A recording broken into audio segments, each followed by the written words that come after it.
Hi, everyone. I'm Susan Demas, the executive editor here at Lincoln Square, and welcome to a special edition of First Draft, where I talk with journalists and authors about their important work and the stories behind them. In our digital age, we are just getting a fire hose of news and information coming at us every day. And certainly some of us still turn to traditional sources like cable news and newspapers, but others are now heading to Substack and social media like TikTok and Instagram. My next guest is a sensation, I would say, with Under the Desk News. And you can find that on Instagram, TikTok, and Substack. And they have a huge following of people who are just looking for a solid explainer of everything that's happening in the world. Thank you so much for being here and joining us. Yeah, thanks for having me. Great. Well, I just wanted to talk first before we get into the latest insanity with Iran and everything else, which I know you're on top of. Mm-hmm. But talk to us a little bit about how you started Under the Desk News during the pandemic. How did this idea come about, and what made you want to take this on? Because, certainly a lot of people at that time really weren't so into finding out what was going on in the world because things were very traumatic. Yeah. I think if I would have known where I would be even a year from when I started Under the Desk, I would have been too scared to do it. I wouldn't have done it. There's no way that I could. The reason why this worked is because I had no idea what was going to happen or what was possible. And I didn't go into it with like a goal of making any of this possible. So it was pandemic time. I had been working with the James Beard Foundation, and I had a career in the culinary arts before I got into this world.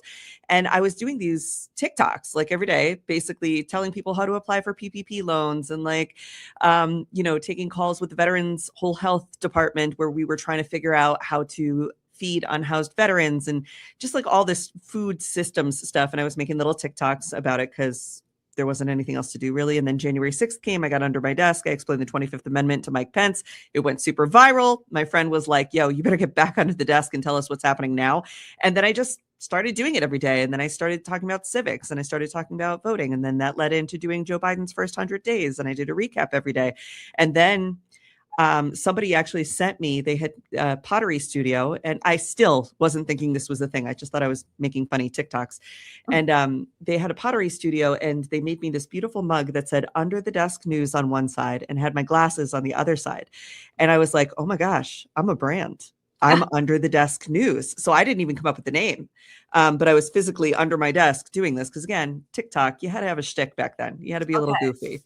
So that's how that happened. And then from there, I ended up working with the LA Times and Washington Post. I worked with NBC.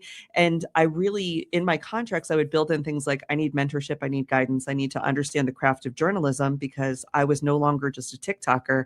I was becoming what people were going to for news. And I just took that responsibility really seriously. And so now I think we're about 5.5, 6 years in, and I've won awards for outstanding original journalism. So I think that's sort of like the short story of how we got to where I am. Yeah, and there's no shortage of information online. It's fed to us all the time on Instagram, Twitter, X, wherever you're at. Mm-hmm. But there's a shortage oftentimes of good quality information because there are a lot of people out there that are just kind of looking, to grow their accounts and to go viral. And you take a different approach where you really do want to inform people and give them good information. How have you been able to stay true to that, but still grow your audience against, a pretty saturated landscape? So I think because I was really the pioneer of news on TikTok, I had that little head start, but it was only a little head start. And there are a lot of people who are doing it with much bigger budgets than even I have now.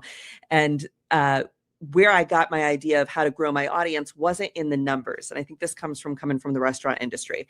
The metric of success in a restaurant isn't how many new customers you have, it's how many return customers you have. And so to me, I always looked at my engagement. Are people watching the whole video? How long are they staying? How many people are coming back? Do I start to recognize other user handles in there? Am I engaging with them? Am I making them feel welcome? Am I holding the bar seat that they love for them in that type of way? And so I think because I had that lens on growing my account, it wasn't about doing it for clicks and to get that follower number up. It was always about engagement and having the right kind of community. So that's how I've grown my account. And I think that's why it's stayed what we call a soft place to land in a hard news cycle, or the safe place for news, is because I wasn't about trying to be everything to everyone to get a mass of people. It was about trying to find my people and deepen our relationship. And my people happen to be people who like to watch the news 20 minutes before they go to bed or when they're in the bathroom. And I have to take it as seriously as that. They are coming for an escape. They are coming for security. They're coming to be trusted with information quickly. And that's what I give them. So I don't go, I'm not making like videos to try and take up their whole day. I'm just trying to be who they need when they need it. And I think understanding your audience and your place in the ecosphere is really important.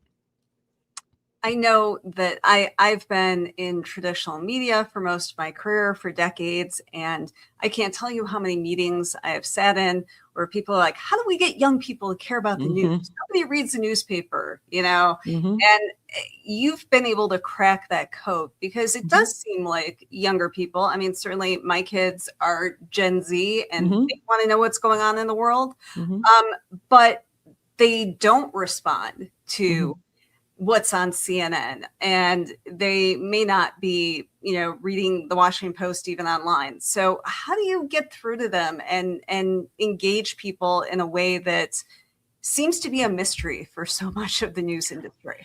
So I think it comes down to the fact that young people reject authority, and the mainstream and legacy media is an authority figure, and they present as an authority. And that's part of, their job and aesthetic, is you have the suit, you have the big glass table, you got the fancy graphics, you've got the televisions, you've got experts and serious people on to give you serious news. Young people reject authority. So this just isn't their vibe. They're like, this doesn't feel like it's for me. I feel like I'm in class or I'm getting yelled at. I don't like it. So I took that, and you look at the studio, the visual experience I have here. It's very saturated colors. It brings in a little bit of, like, even the Abe Lincoln has become his own little superstar on the show. I'll wear like a hoodie. I used to wear a suit, but it was always like a bright, very saturated blue suit with very interesting ties. My hair, my whole look is very coded for young people in a sense. Like it's meant to be more peer and less authority. And that's because I am a peer and not an authority. At least when I started, that's how it was. And so I think that makes sense. And I had the great benefit of growing up at a time when we had Channel 1 News in my school every morning. So I was used to seeing Suchin Pak and Anderson Cooper in a more relaxed form delivering the news to me, trusting me as a young person with civics and current events. So I knew that young people could be trusted. I also think about like Linda Ellerby, who did Nick News for even younger children, and how important that was to my development when I was watching her, or how MTV News really developed me through high school and college, and how I looked to those people for, like, not just to include what was happening on the global and US politics scale, but to talk about like fun stuff I wanted to know about, like the economics of spring break or what was going on in pop culture. And so we bring in that kind of vibe to everything. And I think that experience I had with the news as it was given to me is something that I'm trying to create for Gen Z, because they don't have MTV. There's not like MTV for their generation. It's YouTube. They don't have, this idea that adults trust young people with information is sort of been distorted. And it's a little like, do as I say.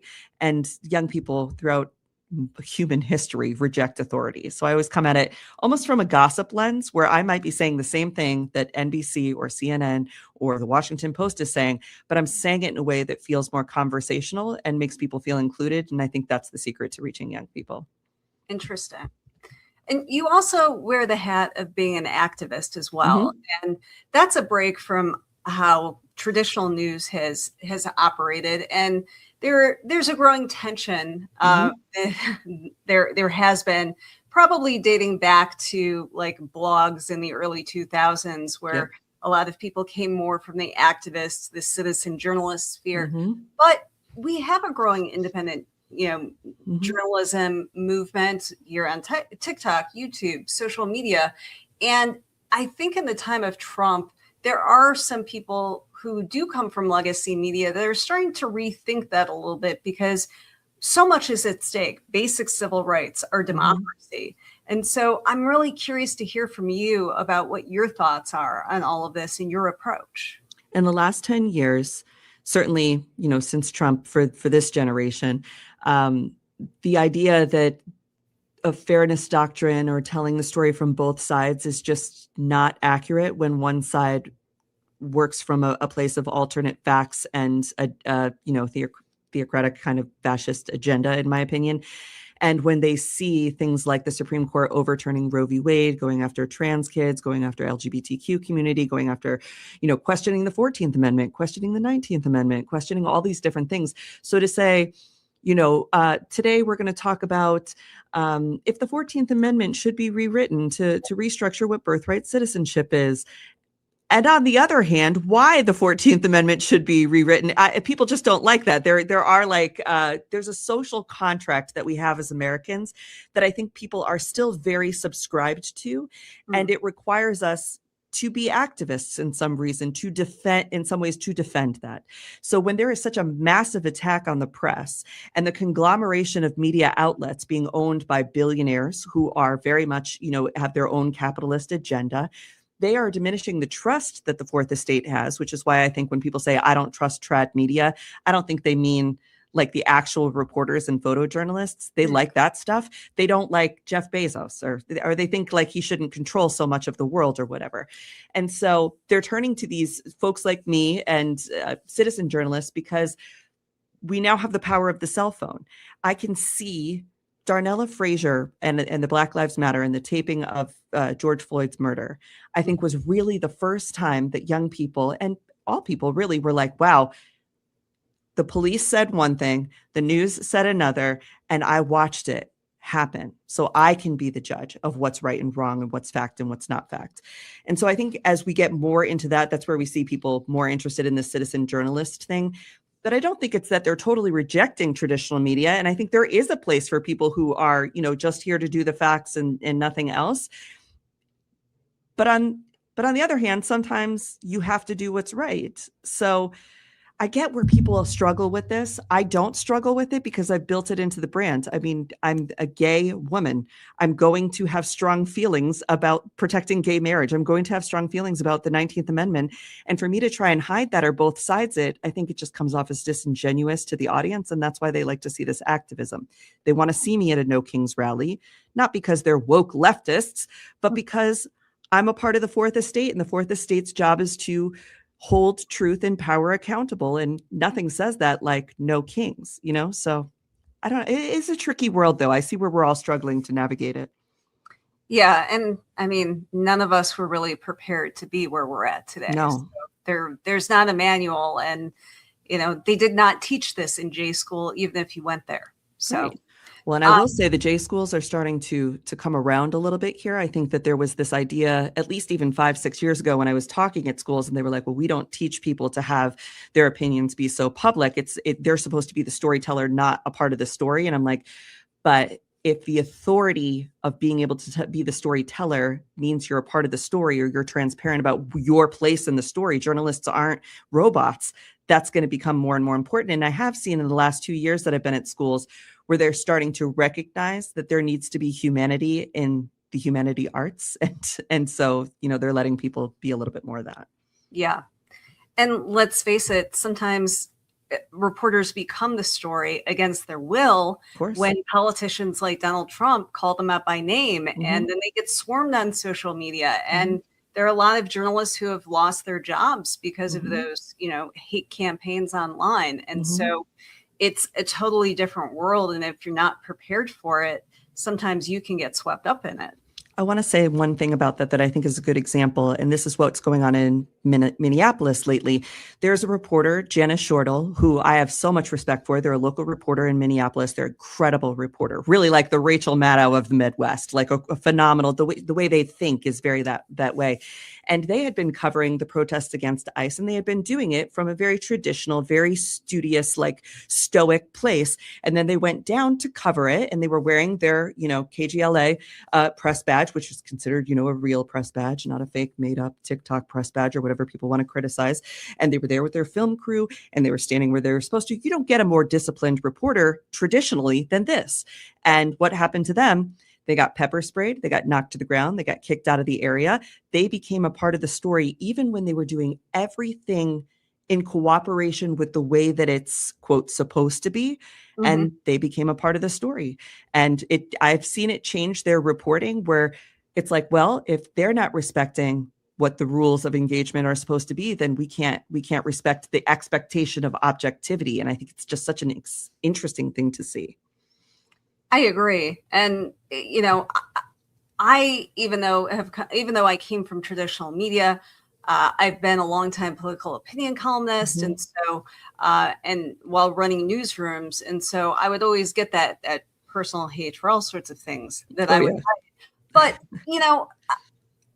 I need to be true to my values, and so I feel like for the press, first and foremost, the First Amendment is sacrosanct, and Mm-hmm. so when you have, like in the 2024 election, I could not get my head around any newspaper that would endorse Donald Trump, who openly wanted to go against the First Amendment and the freedom of the press. Mm-hmm. That should be, why would you go against your own interests that way? And to me, that's a pretty basic tenet. And I know it's still controversial with some members of the mainstream media, but I agree with you. I think it's becoming less so because the assaults, not just on our freedom, but on people, on our personhood, just for covering things, that's increased so much. And when we look at those endorsements, this reinforces why people say they don't trust the Washington Post.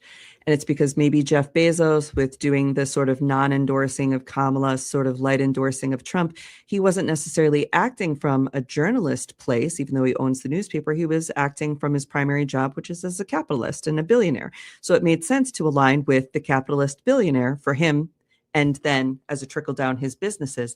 But what he did in that was really destroy the trust of the reporters and journalists and photojournalists that make that paper a valuable asset.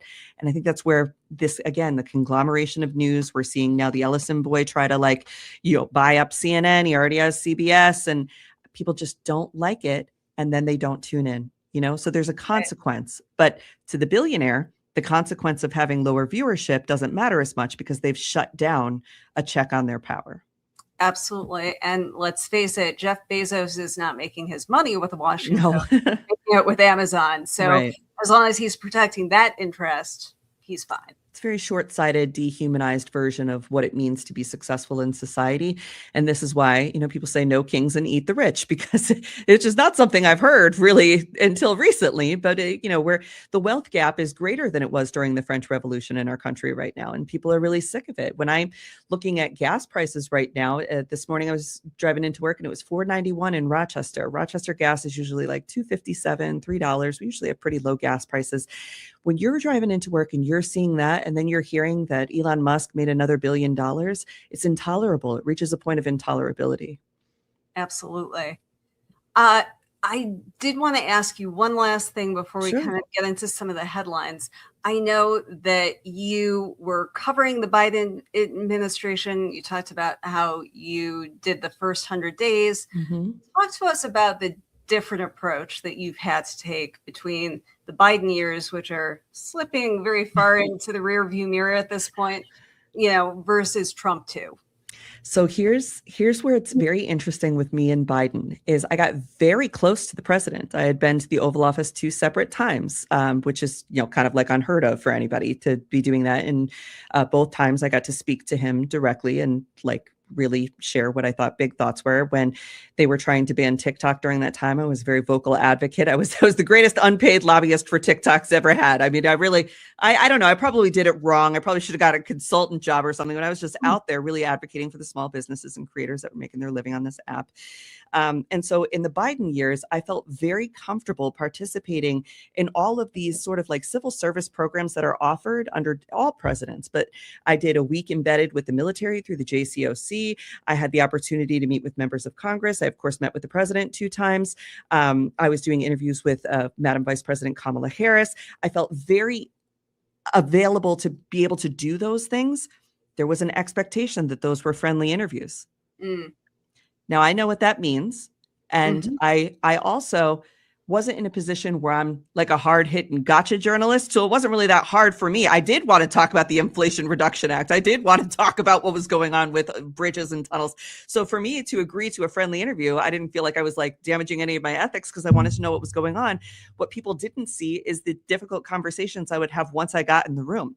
The first time I met with President Biden, we were there to talk about Inflation Reduction Act. And then I get in the Roosevelt room with him. But what I really wanted to talk about was the mass incarceration of Black men in California that was affecting, in particular, my friend AB's brother, who had been wrongfully convicted of murder as a 15-year-old, tried as an adult, and was still incarcerated, even though someone else had come forward to admit to the murder.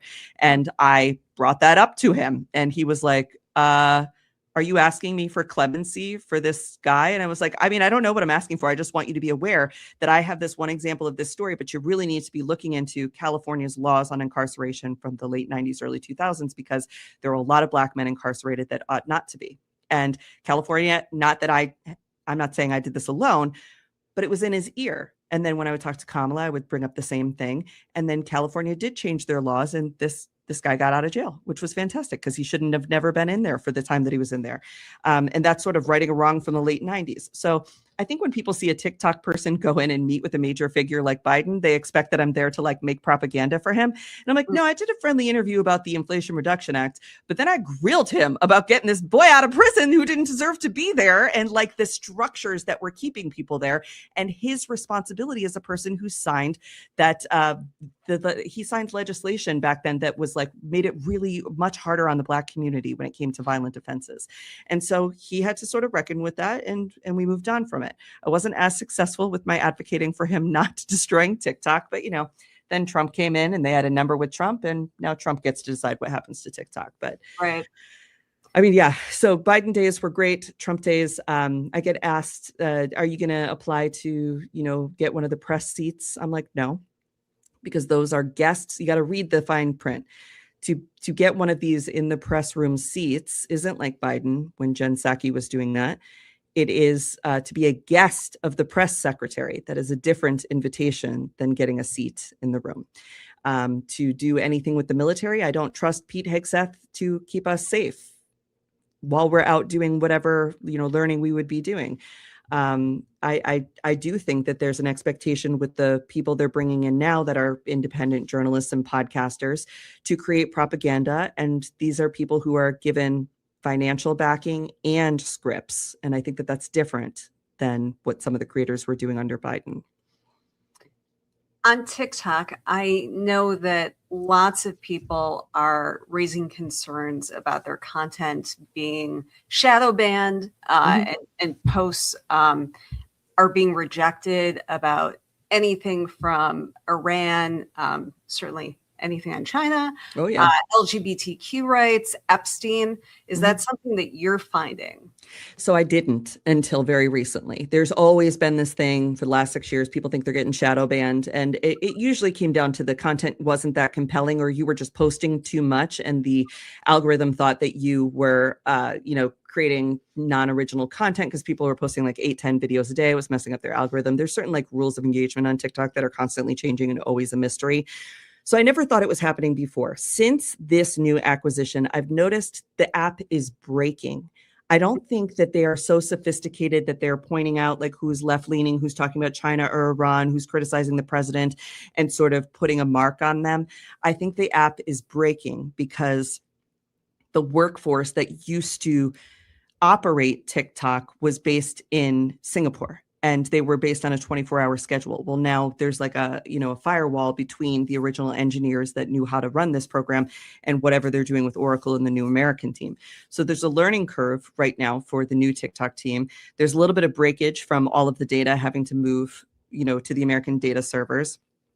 And honestly, the United States is running TikTok a lot cheaper than Beijing was. Like they just are. They're running it a lot cheaper. So we've seen the loss of a lot of creator brand managers that they used to have. A lot of the, I got a strike and I didn't want to, like creator engagement teams, appeals teams have been decimated.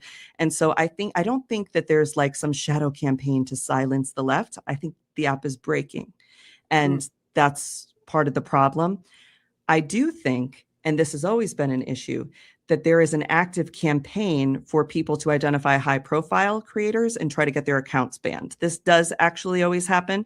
And so I go live every day from 10 to 11:30 now. We've had to put really strong controls on the TikTok to not allow live comments and whatnot, because people will flag it as pornography, flag it as danger, flag it as violence to animals, and I don't have an appeal structure. So I think in those ways, there are bad characters that are out there. They think they're like defending Trump or like doing something great by trying to get people's accounts banned, and there's not an appeal structure on the other side. So I don't think it's the man doing it. I think it's society doing it, and the enshittification of anything that Donald Trump touches. Yes. Yeah. Well, it sounds fairly similar to what we saw on X, at least at first. Now it seems very clear that Elon Musk's thumb is on the scale there. But at first, when he was just firing everyone, things just weren't working very well. Yeah. Right. And it's the same thing here. Now in a year, do I think that they'll have the technology and have figured out a code to, downvote people who are critical of the regime? Absolutely. I just don't think we're there yet. I think we're in there. It's broken and they don't know how to fix it phase. If you're just joining us, I'm Susan Demas, and I'm speaking with V Spehar from Under the Desk News. We have one of your more recent videos about the situation in Iran. Let's go ahead and play that now. Great. Has now officially responded to Donald Trump's ceasefire request with their own 10-point plan. Here's basically what they said. It's all there, black and white, clear as crystal. You stole fizzy lifting drinks. You bumped into the ceiling, which now has to be washed and sterilized, so you get nothing. You lose. Good day, sir. That's really about as good of a summation of what we're dealing with from Trump as I've seen, and quite funny. Talk to us about how you see things going down, because I know, like all of us, we watched the countdown clock for Trump's threat to 8 p.m. yesterday. We started to see the possible off ramp with Pakistan, but we're seeing a pretty big flip flop from him on this. Am I wrong? No, you're totally right. He's a coward and an ignorant person who doesn't understand the rules of engagement. And he didn't write the book, The Art of the Deal. And wherever that ghostwriter is, we really need them to come back so that they can give him better information and maybe some better negotiation skills. I highly doubt Donald Trump even ever read his own book. So here's what happened with why I did that video like that. For the last several days, people have been just on their absolute last nerve when it comes to Iran. And then his Easter message with the swearing in it, and the countdown clock to destroying a civilization, sending him back to the Stone Age, just all of the Congress being out of office, people were on their last nerve. So I had done a video from under the desk, which I'll go back under the desk physically when I feel like we need to have a little safe moment, because that's a visual trigger for people to slow down and sort of like, we're going to reflect. We're just going to talk real quick. So I had done that. I had explained already the 10-point plan. We had gone live that day for 2 hours to explain the 10-point plan. This 10-point plan's been out for 2 weeks. This is not something that he got yesterday. And we had talked about that the 10-point plan was terrible for America. It does all kinds of awful things. In the video right before this one, where I joke about you get nothing, you lose, I had gone through the update of where we were. So I knew that I had responsibly given people the information, but there was going to be some folks who really needed a laugh to change from that period of trauma that we were in and that freeze that we had to it's okay to laugh. And yes, he failed. He got nothing.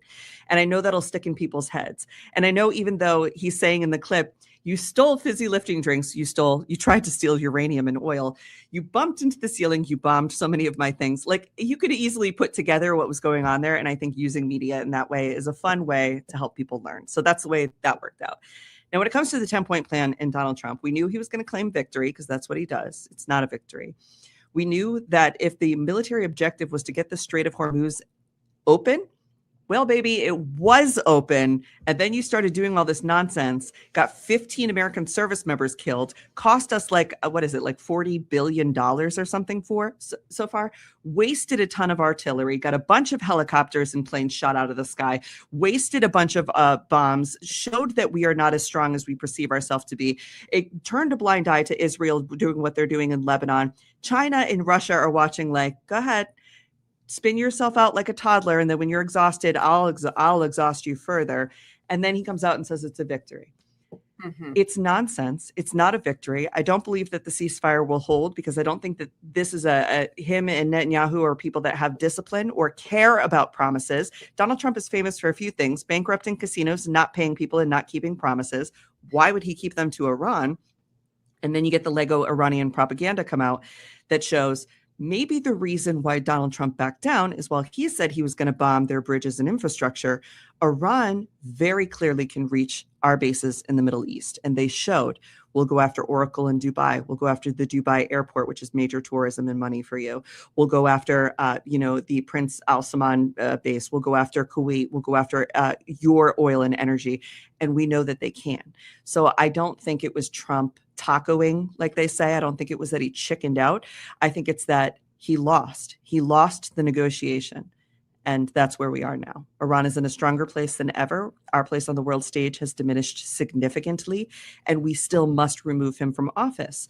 This is a madman who who was joking up until 90 minutes before about creating essentially a nuclear holocaust.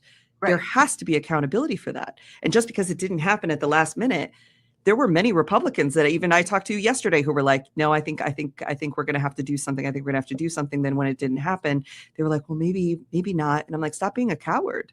Mm-hmm. Yeah, you even saw at least one Republican congressman who publicly came out against Trump, which rarely happens. And MAGA's coming out against him, and it's the MAGA women. So you've got Nancy Mace and Lauren Boebert, who are both very anti-war because in their mind, it's not America first to spend all this money. Right. And then from the sidelines, you have Marjorie Taylor Greene, who right.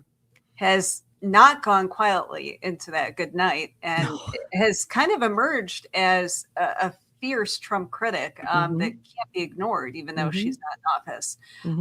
We are hearing talk about the 25th Amendment.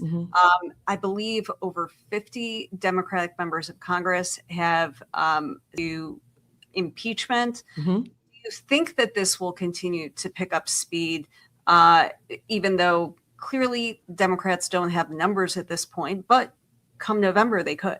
Well, here's my take on that. The 25th Amendment is not the tool for right now. Impeachment is. And what I've noticed in the Democratic Party a little bit is Hakeem Jeffries will not bring up the impeachment vote. That's what I've been told from the progressive wing, is that he specifically is blocking this idea of bringing up impeachment, which means that the moderate Democrats and the more conservative Democrats won't do it until leadership says.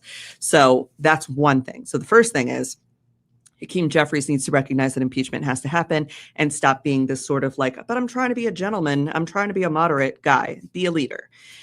Second to that, I've noticed that some Democrats are talking about this 25th Amendment thing. And I think it's to buy them time towards an impeachment because the American public so badly wants to see action right now. 25th Amendment won't work because the president has the authority to veto it. So even if they were able to convince more Republicans than it takes to get impeachment through, to vote for the 25th Amendment, it requires J.D. Vance to get involved. It requires more Republicans to side with this idea. And the president could write a note saying, haha, just kidding. No, I'm totally fine. And then it has to go back to Congress to try and get put through again. I can't imagine going through that tantrum with him over the weeks that it would take to do 25th Amendment. 25th Amendment is a tool of cooperation. It's something that they do when the president's going to get anesthesia for a surgery. It's usually a quiet cooperative thing. It's impeachment. Impeachment and conviction is the tool for this moment. And that's what I hope people continue to stick to and don't get sort of distracted by this shiny 25th Amendment thing that they're talking about, because it's not the tool for right now. Well, the 25th Amendment has to be driven by Republicans. Right. And we've seen that it won't happen. There might be a few voices in the wilderness, but certainly you're still not hearing from Nancy Mace that she wants to go down that path. No. And so that does not seem to be a practical idea. In terms of impeachment, so is this an example of how some of the Democratic leadership seems to be out of touch from the base? Is this kind of the old clinging on to how things have always worked in Congress? What's the dynamic that you're hearing about? So I'll give you two things that I think are happening. In my world, I think it is the establishment base trying to do what they always say they want to do: be normal, be stable, be judicious, be prudent, be careful. We're the adults in the room. We don't react. We don't, go so crazy. And so I think there's some of that. I would say that's I would think that's like the Alyssa Slotkin view, right? Is like, well, I'm from a purple state and I don't want to, seem too progressive. I'm a staunch centrist or whatever. And then there is what I'm hearing from other parts of the world, which is that Hakeem Jeffries and some of the Democrats might be slow walking this because of, Israel's interest in Trump remaining president, and the fact that Israel has a more close relationship and is getting more of what they want in this war with Iran from Trump and Hegseth, the Christian nationalist, than they might get from J.D. Vance and Driscoll, the veteran. And so I've heard that also out there, this idea that our particular ally in that vein, which Hakeem Jeffries is, very pro-Israel person, might be sort of, that could be factoring. And I don't have confirmation of that, but a lot of folks are looking at patterns and saying a lot of the very pro-Israel politicians seem to be more hesitant at impeachment, understanding that perhaps that would affect the sort of like no light shines between wall of support that Donald Trump and Hegseth have for the Iran's interests in this war, or Israel's interest in this war with Iran. Interesting. Of course, there are many reasons to impeach Donald Trump beyond Iran, obviously. Sure. But it really was not up until this moment that I think you started hearing more than a few voices out there pushing for this. And we have critical midterm elections that we're building towards. What's your prediction of what we might see in November? So I think we got to keep our pedal to the metal. We've got to keep the gas on with what's happening here. And if people are coming out and they're voting for anti-Trump candidates because they want a Republican, there's people who are voting for more moderate centrist Republican candidates in red areas because they're like, I'm anti-Trump. He promised that he would release the Epstein files, no more wars, better gas prices, lower egg prices, all these things. None of that has happened. He lied to us. He tricked us. He also can't run again. So the cult of personality he built is sort of like faded off. I mean, even the merch stores that were doing so well selling Trump stuff are now closing. So I think we see a little bit of that. And then on the Democratic side, typically these blue waves that we see would be attributed to Democratic leadership. And I think that they're actually happening in spite of Democratic leadership. Many of the people winning in these districts are first-time candidates. They're not, lifelong politicians or career politicians. And they're people that I'm really looking forward to seeing how this shakes out in November, like Dr. Annie Andrews versus Lindsey Graham, where she's gaining in South Carolina, which has voted for Lindsey Graham for all of these years, because Lindsey Graham is now seen as an extremist, a loyalist, a person who has sold out South Carolina to remain as close to Trump as possible. He was visibly intoxicated the other day. TMZ caught him at the Disney pictures, like he's just falling apart. And Dr. Annie Andrews is not a politician running for the seat. She's a pediatrician. And when she comes out, she's very relatable to the American public because she's a normal person who says, I don't want to be the senator. I have to be the senator because I'm a pediatrician with a special interest in civics and the Constitution. And we are in a health crisis for our children right now. So I need to be the senator to fix this and get back to my job as a pediatrician. Those are the people that are winning, not folks who, I mean, not to pick on him, but Jack Schlossberg in New York's 12, I think is having an opposite experience. We're talking about a person who's a Kennedy, which a couple of years ago, you would have been in, baby. Like there would have been no competition. And now people are like, we're rejecting Nepo baby. We're rejecting political dynasty families. And we want to see a regular person with a career and professionalism and some lived experience in these roles.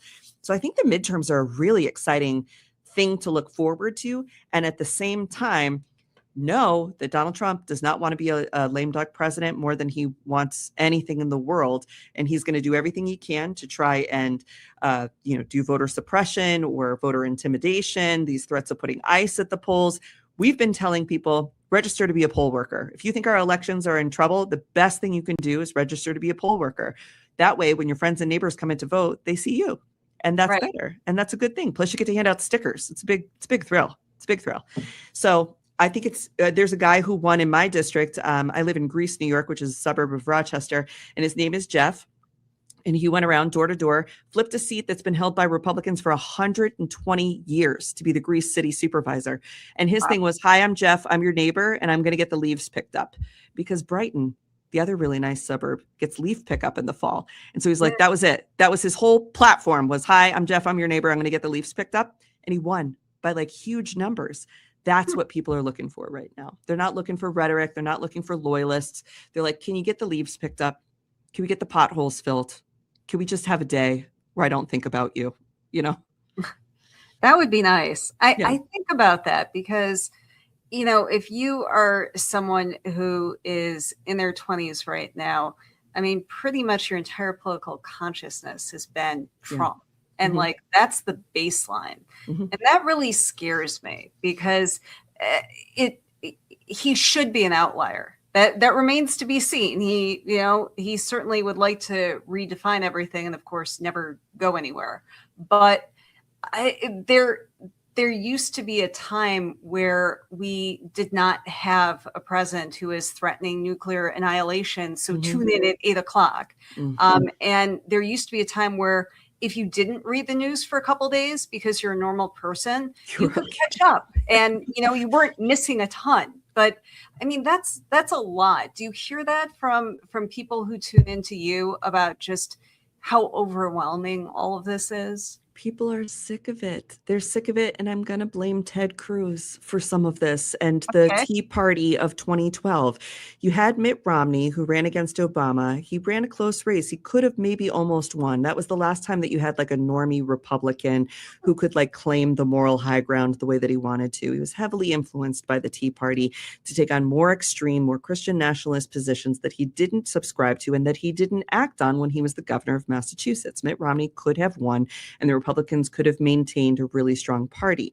They didn't. They went in this more extremist, more fringe kind of way as a reaction to Obama's presidency. So then, of course, he loses to Obama. And then what comes next is Trump.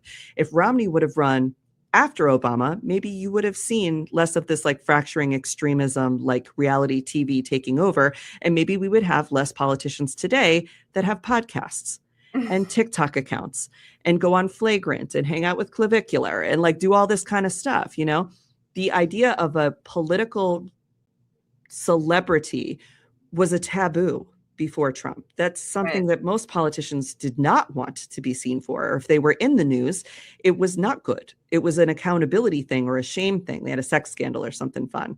Remember when that's what we had to worry about? Like those were the days, you know? And, no, like regular sex scandals. Yeah, like regular ones. No, not like drama ones, but like regular normal people sex scandals. Like just, oh, he's got a girlfriend. Oh no, like that's terrible, you know? But so I miss the days of like any little thing that they could have done being considered a career ender. And now look at where we are on both sides of the aisle with just the just depravity of celebrity politicians and then the money that is put into them. And then again, we're back to the capitalist billionaires want a return on their investment. And so it doesn't matter if that person was humiliated because, you know, we'll move on really quickly. Or things that I'm hearing now, there's, you know, the beginnings of some folks trying to speak out against uncomfortable experiences they had with the Eric Swalwell, right? This is something that's kind of happening in the TikTok world that hasn't made its way to mainstream news yet. And a lot of people are like, yeah, well, look what Trump's done. Who cares? And it's like, no, we still have to care. Just because Trump is the most taboo person that's ever lived doesn't mean there should be room down ballot for other people to be just as taboo and freaky weird, you know? And it's almost like the more of a headline you are, the more likely you are to get elected. And I just wish we would get away from those days.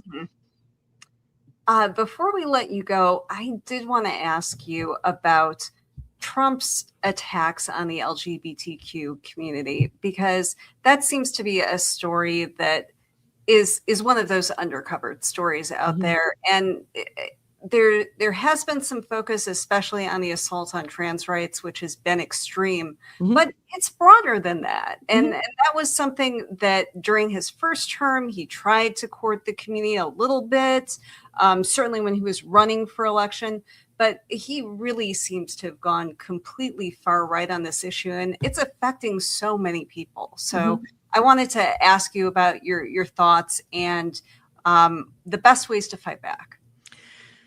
Yes, Donald Trump, whose favorite song is YMCA, has been hating on the gays, which is just, you don't get more ironic than that. And I'll say it's because I think he moved from a place of trying to be relevant in culture and pop culture and media and, like, you know, as a New York socialite and whatnot, and into this political celebrity space. And the people who give Donald Trump power are the Christian nationalists and the theocrats and the fascist sympathizers. And there is nothing more threatening to those three entities than someone having radical bodily autonomy, which is why they go after trans people. What do you mean you have so much bodily autonomy and your idea of gender and sex and expression is so expansive that it bends beyond what was considered norms before, and you're happy and you're loved? We can't have that. We can't have that as a possibility model for people, because then other people will start to think that they deserve bodily autonomy and respect and to express themselves the way they want to. Then they will know that if they do that, and if they reject patriarchy and what gender stereotypes say about our place in society, that they'll still be loved and they'll still be successful and they'll still be happy. And we can't have that. That's not how Christian nationalism or the patriarchy or fascist or theocrats hold power. And so that's why I think he actually goes after trans people in the gay community now. And it isn't necessarily because he's homophobic. It's because it's a threat to the structures that give him power. That's really interesting. And we're going to do it anyway. So Yeah. I mean, I don't know, like, we're going to do it anyway. There's been trans people forever. There will be trans people forever. Same thing with gay folks. And I see gay people in his administration who, through the, you know, in the gay world, there's, at this point now, remember, we're pretty new on this round of being publicly accepted. If you even go back to the 90s, you could be fired for being gay, right? People were very against it. That's not that long ago. And a lot of us grew up remembering that feeling in our bodies. So the people who align themselves with Trump or this administration, you're like, how could you, as a gay person, you know, Scott Bessent or Peter Thiel or any of these people, how could you align yourself with that? And it's because of the assimilation compulsion that they have. Well, if I assimilate, I'll be safe. I'll be above it. I won't be criticized because I'll be assimilated and I'll be a, quote, normal gay. And the fact is, you're going to be in the camps with the rest of us if that's the way that they go with it. You're a useful idiot right now, but that's hard to teach everyone. So I think Trump also believes that because he has a gay friend, he's not homophobic or he's not bad to gay people. I remember him hugging the rainbow flag and holding like an LGBT for Trump flag. And it's because he's a short-term decision maker who doesn't see people as people. He sees them as products or something to profit from. And that's why we are where we are with the trans and gay community. It's power and profit. Yeah. And you can see from the Christian nationalist perspective, you know, certainly there's been an all-out assault on rights, but it goes broader than that. That's why Target was such a thing, because they really don't want that in the public sphere. You know, it goes back, and this is not new, obviously. What's new is that we've gotten to a consensus where the vast majority of people in America believe in LGBTQ rights. They believe in marriage equality. They basically believe, like, leave people alone, let them be who they are. And that is not something that white Christian nationalists like. And so they want to see the t-shirts at Target. They want to see people forced back into the closet. And that was behind, you know, that Supreme Court decision last week on conversion therapy, that kind of abusive therapy is acceptable and good. But I feel like fundamentally that's a losing argument. Well, you got to look at, people make decisions from the set of information that they have personally. And if we look at these Christian nationalists and these America First people, what do they know about gay people? They just know about what they think gay sex is. And so to them, it is a kink. And that Byron Nome can't do his kink out in public without being shamed. So you shouldn't be able to get married and have children if you want to. They have no concept of gay culture and gay people as just another part of humanity and just another person just like them. They see them identified only as what they perceive to be a kink that these people are being allowed to live out loud, while people like Byron Nome have to pay $25,000 to trans sex workers to live out their kink.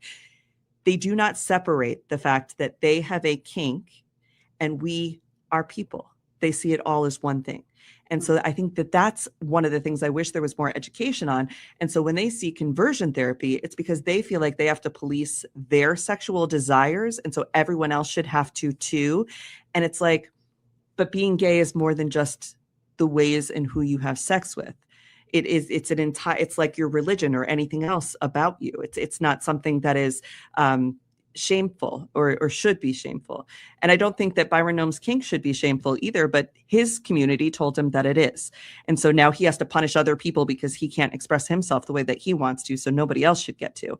And I think that is an interesting way that even, some of the Christian nationalists or far-right Republicans that end up getting outed for being in same-sex relationships or whatever it is that they're doing, they're coming from a place of, I can't imagine you being loved as a whole person. I can only imagine what I think your life is, which is what I learned from pornography. And imagine if men only learned about women from pornography, what they would think about them. Oh, that's right, it happens. And it causes a lot of problem for women in straight relationships too. So, I mean, that's what I think about that. Well, on that note, I'm not sure that this was Lincoln Square. This got dark. We got a little sexy on this show. You know what?